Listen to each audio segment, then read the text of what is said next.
BMW X5 M Sport 2.0 Auto tahun 2018.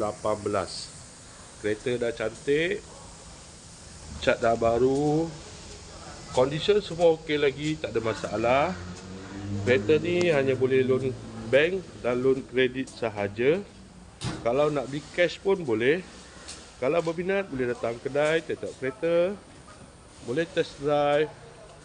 Kereta ni accident free, boleh jalan jauh, tak ada masalah. Jom kita tengok bahagian dalam. Kereta ni ada waranti 1 tahun. Ada sunroof.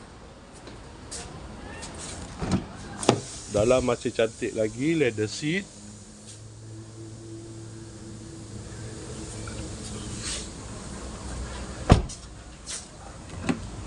Kereta ni guna push start button. Ada pedal shift, aircon semua okey lagi. Aircon sejuk.